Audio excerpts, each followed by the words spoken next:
Voilà, ben bonjour à tous. C'est à moi que revient le plaisir de présenter l'ouvrage de Déborah, qui s'intitule Naïve. Voilà ce livre. Alors, pour vous dire la vérité, j'en ai parlé avec l'auteur ce matin, enfin avec l'autrice ou l'auteur, je ne sais pas comment on doit dire. J'en ai parlé un peu au matin. C'est le titre de l'ouvrage qui m'a interpellé. Le titre, parce que je me dis comment peut-on faire de la littérature autour de la naïveté. Je voyais pas trop bien comment. Et puis bon, j'ai fait ce choix-là et je dois dire que j'ai pas été déçu. Voilà. Alors, qui est naïve? Qui est naïve? Eh bien, c'est Charlotte. Charlotte qui est l'héroïne de ce roman. Alors, Charlotte, sa situation au départ de l'histoire, elle est séparée depuis quelques mois de son conjoint, un certain Benoît, hein, c'est bien ça, un certain Benoît, qui est un homme qu'elle décrit comme étant autosuffisant, imbu, plutôt beau gosse, donc plus agréable à regarder qu'à côtoyer au quotidien. Donc ça, c'est un peu le portrait qu'elle en dresse. On ne sait pas si c'est objectif, mais bon, on la croit sur parole. Alors, on poursuit donc, avec ce monsieur, elle a eu un enfant et elle s'est séparée de lui au courant du mois de juin. L'histoire, en fait, est campée dans le mois de décembre, donc quelques mois après. Et alors, euh, qu'est-ce qui caractérise ce personnage de Charlotte? Je dirais que c'est un paradoxe ambulant. Pourquoi? Charlotte, professionnellement, est une avocate qui est une personne assez rusée, assez intelligente, très fine, subtile, qui parvient à tirer ses clients des situations les plus inextricables. Et donc, a priori, le fait que dans sa vie personnelle, dans sa vie privée, elle soit naïve, euh, pose un petit problème et montre qu'il y a quelque chose qui coince, quoi. Hein, c'est bien ça. Hein, quelque chose qui coince.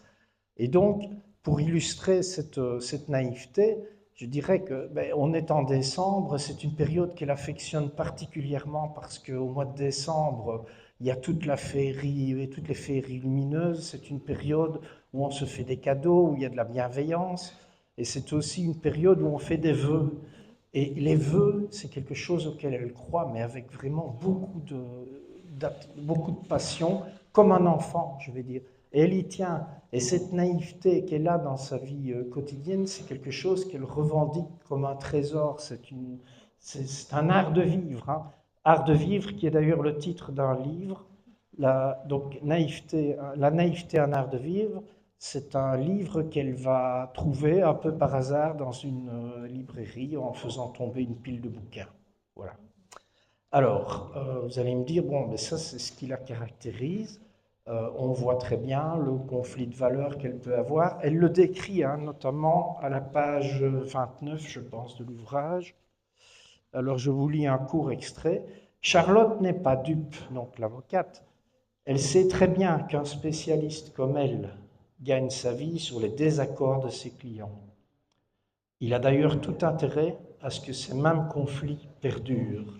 Et donc, évidemment, elle fait allusion ici au fait que certains avocats font traîner les procédures pour remplir le tiroir caisse. Donc ça montre qu'elle a cette naïveté, mais en même temps, elle a une lucidité sur son métier et sur sa naïveté. Voilà. Alors, vous allez me dire, oui, mais est-ce qu'il y a de l'action dans cette histoire? Mais oui, parce que Jérémie, en fait, lors d'une soirée en décembre où, comme c'est un peu la mode, on fait un peu la fête avant de faire toutes les corvées familiales, etc. Donc, elle fait la fête avec des amis et elle retrouve un certain Jérémie, qui est un bonhomme qu'elle côtoie, qu'elle connaît déjà depuis un certain temps. Et bon, elle se retrouve à table à côté de lui et il y a une bonne ambiance, elle s'entend bien avec lui et bon, elle sent très bien où il veut en venir et bon, Je vais essayer de retrouver la page. Voilà. En fin de soirée, il proposa de la raccompagner. Elle n'était pas dupe. Elle savait très bien où il voulait en venir. Et pour être honnête, elle en avait aussi envie.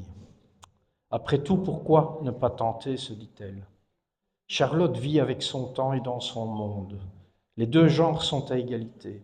En sa qualité d'être humain doté d'une sexualité, elle aussi a des désirs et des besoins sur ce plan. Elle est indépendante, Charlotte, libre d'être et de faire ce que bon lui semble. À travers sa liberté de penser et d'être, elle s'oppose à ce système patriarcal qui détruit tant de personnes, tant les femmes que les hommes. C'est en quelque sorte son moyen de rébellion face à l'organisation sociale, sa façon toute personnelle à elle d'être militante. Et donc, moi, simple lecteur, j'en conclus que pour elle, le sexe est un acte politique. Voilà. On est à la limite de l'acte politique, en tout cas. Alors, la nuit se passe bien. Le lendemain matin, ils se retrouvent autour d'une tasse de café. Et ce Jérémie invite donc notre Charlotte à se retrouver le soir dans une discothèque avec un groupe d'amis. Et là, donc elle se prépare, elle arrive, et il n'est pas là. Et puis, il débarque une demi-heure plus tard, alors que tout le monde l'attend, et là, il est accompagné avec une autre femme, accompagné d'une autre femme. Et donc, c'est la déconvenue, et c'est la déception, évidemment, pour Charlotte. Elle se sent coupable, elle se sent honteuse, elle ne se sent pas bien. Et donc, je n'en dirai pas plus, il vaut mieux pas. Et donc, pour en terminer avec ça, je me dis, mais finalement, qu'est-ce qui va se passer avec ce Jérémie? Est-ce qu'il va la relancer, etc. ou pas? Et s'il la relance, qu'est-ce qu'elle va faire? Au-delà de la trame de l'histoire, je trouve que ce qui est intéressant, c'est toute la recherche, toute l'évolution personnelle du personnage qui se cherche, est consciente de sa naïveté, porte une certaine lucidité sur cette naïveté et, en même temps, essaye d'avancer, de se dépatouiller avec ce qu'elle est tout en voulant rester elle-même, c'est-à-dire sincère et authentique.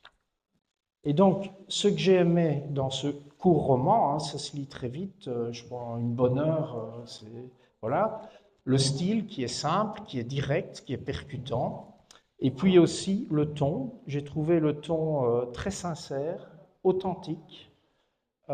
J'ai senti que c'était écrit avec le cœur et qu'il y avait une âme d'enfant derrière ça, et donc que c'était une belle âme derrière cette plume. Voilà. Je conseille ce livre à des adolescents, des grands adolescents et aux adultes, évidemment. Voilà. Merci pour cette belle lecture, en tout cas.